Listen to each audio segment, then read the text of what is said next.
Welcome everybody to our show. This is Custom Fab Garage on our channel Octane TV on YouTube. Make sure you go down below and hit that subscribe button, and on top of that make sure that you hit the notification bell so that you can get all the new content that comes out weekly and even every day. All right, this is the 2009 Cadillac Cts-V that we're going to be doing today.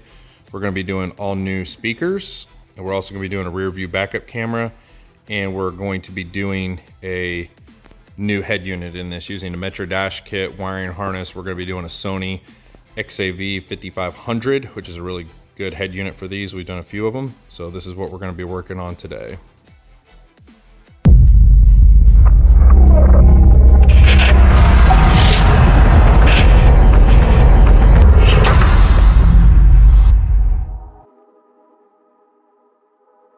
Here's the dash kit we're going to be using, which is a 993018HG. This is for the 08 to 14 Cadillacs and CTSVs, and the XAV 5500.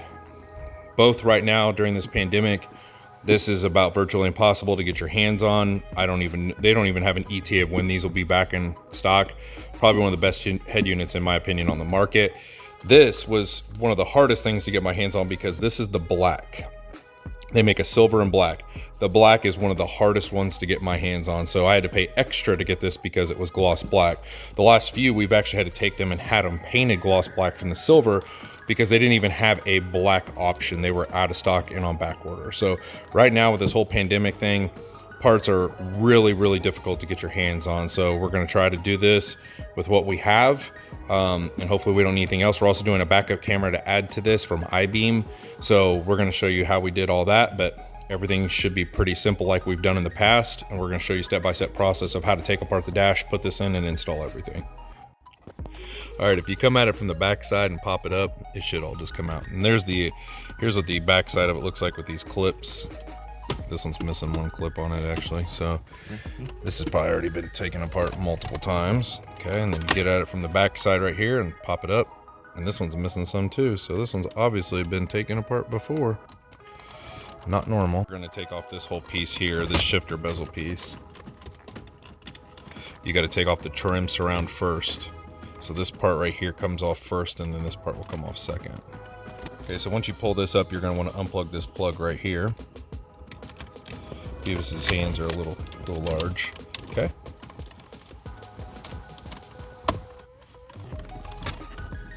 We're gonna have to put the ignition, and we have to pull this back too.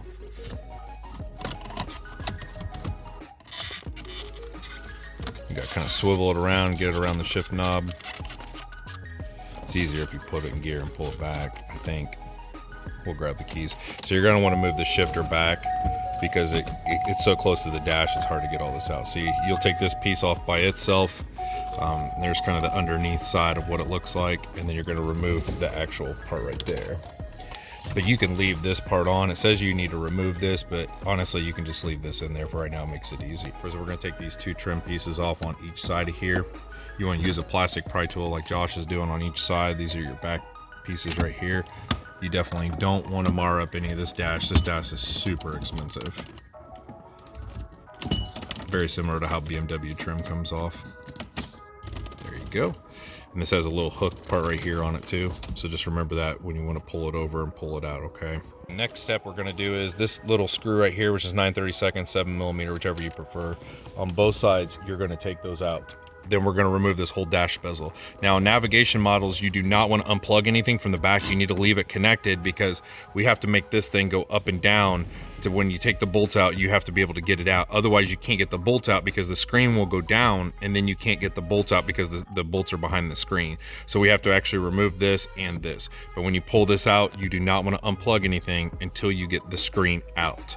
It's a little bit different in the non-navigation models. You don't have to do that, but most of these I've ever done, especially because all I do is CTSVs, they all have navigation in them and bows. Gonna take the 7mm and take those out. Hold the bolt for a screw free. Thank you, Kyla. Let's put in this little cut hook right here. Take the other one out.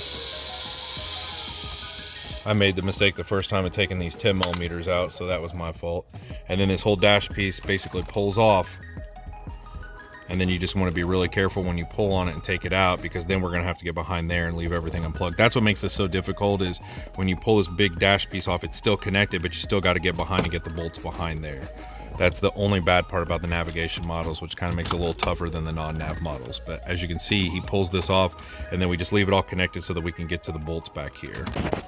These are the 3 bolts that you're going to want to take out. There's one right there at the bottom, that bad boy. And there should be 2 more. Where are they at? Oh, they're right there. Sorry. See that one right there? And then on this side, one right there. So those 3 bolts are what you have to take out to take this whole entire navigation system out. And be real careful. You don't want to drop them. I say that as Josh will probably drop it because he's really good with his hands. He's a professional. You getting it there? You're good with your fingers. You should be able to get that thing with no problem. This isn't Kokomo. Oh, there you go. Put that in the cup holder. Got one. Oh, he got the second one out. And all we got is the one right there on the bottom right there. Did you get it? Oh, very good job. Very nice. You see that finger action? Damn. Right there is the last one. Yeah, watch that screen. It's gonna come out there and bite you.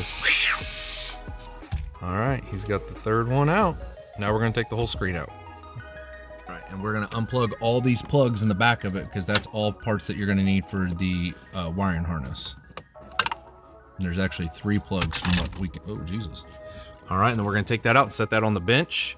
And then the next step is we're gonna take out these 4 7mm to remove this part, and then we'll unplug this dash piece right here. I'm gonna go ahead and unplug all this stuff. There's a lot of plugs back here. We got one big one. We got a cigarette lighter plug down there at the bottom. And then everything else, all the other stuff is daisy chained off of each other. That's where it becomes the fun, interesting part, is taking this stuff out.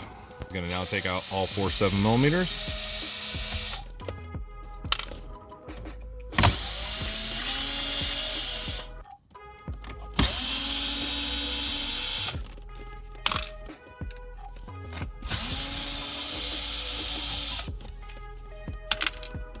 Okay, then we're gonna pull this bad boy out.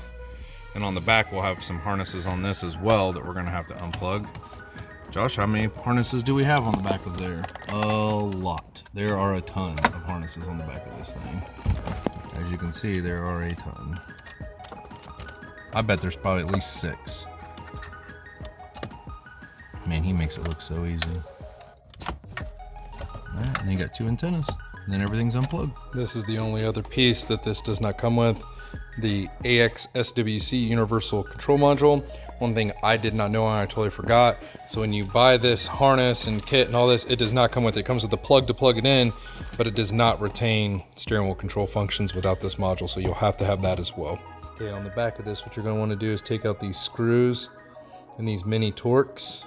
You're gonna wanna take all that so you can take this piece off, this piece off, this piece off, and this piece off. You want to make sure you get everything to remove that. So you're going to need to take all this off. You're also going to want to take off these screws right here to take this piece off. All of these pieces need to come off of this piece, because you're going to take them and transplant them over to there, to this piece. Okay, so we've got all these taken out, so all these pieces are loose. If you look here, all these, but you still need to take these out. So we're going to use a micro on here. These other ones are T10 Torx. So we've got all these pieces taken out here, and then we've got this piece, but it's still got to take these out with the micro. So all the screws that we have out are over here. These are T10 Torx, and the rest are Phillips. There's a ton of them to get all these pieces off of here, and then the rest are these micro Phillips right here that we need to take out, or otherwise this won't come out. This is the hardest part, is taking all this stuff off, moving it over to the other one, and then cutting this out to make it fit. That's the hardest part of this whole install. And you technically only need to take out these 4. These are still sitting in here, but now it's loose. You don't need to take out these 3 bottom ones, but everything's now loose. We're going to take every single thing out of here.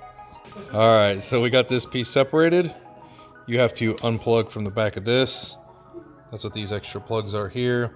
So there's our piece there. Now we have this piece. Fun part comes, now we've got to cut all this stuff out to make the double din fit. So we'll show you in the diagram how that works.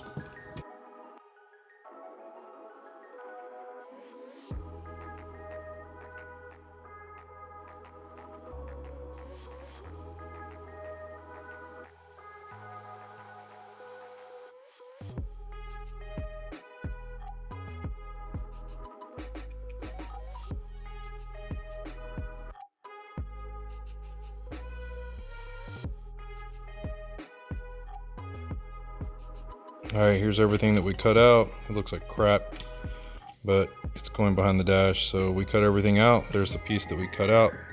So that's pretty much scrap. You have to have enough room to accommodate the doubled in. So there's pretty much what it's gonna look like after you get done. All right, so we have everything all screwed in here. Everything's in. We're gonna take these out because now that there's no clock, there's kind of no point in having these things just hanging out. That's what connected this to this. So I'm just gonna take those out. Those over there. We're gonna end up screwing these here, and then all the screws will be in. These pieces are in, this pieces are in, these pieces are in, everything should be in there. Right now it looks pretty good. Besides all the scratches on the bottom from the old pre-existing piece, but it's starting to look really good. All right, everything's all put together. All the screws are in the back. Just gotta put the vents in, get it ready to go inside. Also, a note to let you know is it does not come with an antenna adapter, which looks like a 40 EU10, which is what I'm gonna use here. Black one is your antenna, tan one is your XM. We've plugged in this harness. We have everything wired up. Sorry, it looks like a mess right now. You know, obviously it's green to green, purple to purple. Your reverse lead is over here. It's your green with purple. You know, you have a 3 accessory wires you have to connect. You have a black, a yellow, you have those all connected. But there's also 2 different sets of fronts and rears. So right now I have the fronts into one harness and the rears into one harness because digital, analog, regular, I don't know which one we have, so I have to figure it out. Then they also have these diode packs on here, so I'm going to try it all different ways to figure out which one it is because it doesn't tell you what to look for. Here's our steering wheel interface insert piece for the headphone jack. We plugged, there's a relay. Right here is the harness for the steering wheel module. We have that plugged in from the access piece. That'll do your steering wheel controls. So we're gonna try all this and figure out which parts work, which parts don't, so that way we can tell you which one to use if you have this particular model or analog or digital. So we took this jumper pack out, we removed it. We took that out, we didn't have sound. So we took this out, we disconnected here. We even disconnected the rear leads and connected everything here to the harness that has all the accessory and everything in it. We connect it, now all the sound works. So I'm not sure what system we have in here. I'm not a CTSV connoisseur to tell you exactly what's in here, but basically we connected these direct to leads, didn't even connect the rears, just the fronts, and then we basically plug these in direct without the diodes, and then we have sound. So I guess it just depends on the vehicle. You're gonna have to try it multiple ways until you get it to work. Steering wheel controls, we got those to program. Everything else is working like it's supposed to, so hopefully it'll stay like that. We've got everything kind of back there. I know it looks like a mess, but that's all you can do. You're gonna have to slide these back and forth to get the proper distance front and back. So we're gonna put this on here. I know I'm probably not gonna be perfect, so we're gonna try to slide that on there, plug everything in, make sure it fits, and if it doesn't, we're gonna take it back out. All right, so we got it installed. Everything looks really good. A little dusty, a little dirty, but man, it looks really good installed in here, especially in the black. These cars are super clean and nice.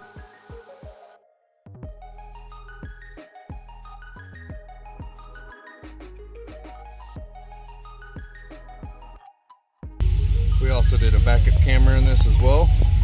So when you put it in park, regular, and then when you put it in reverse, backup camera. Looks really good.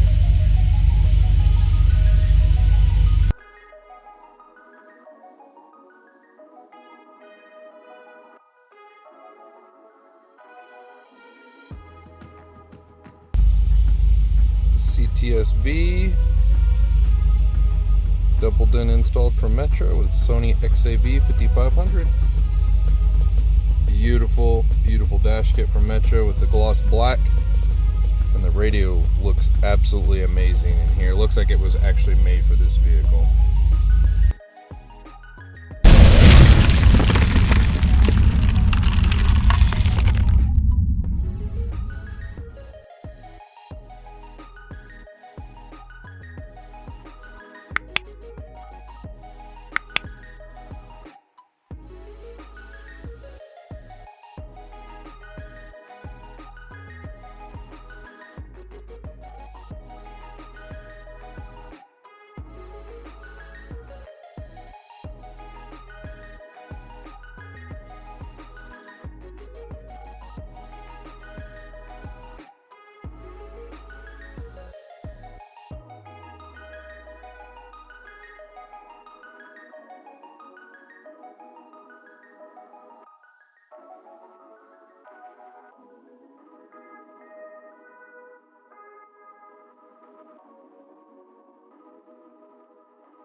guys.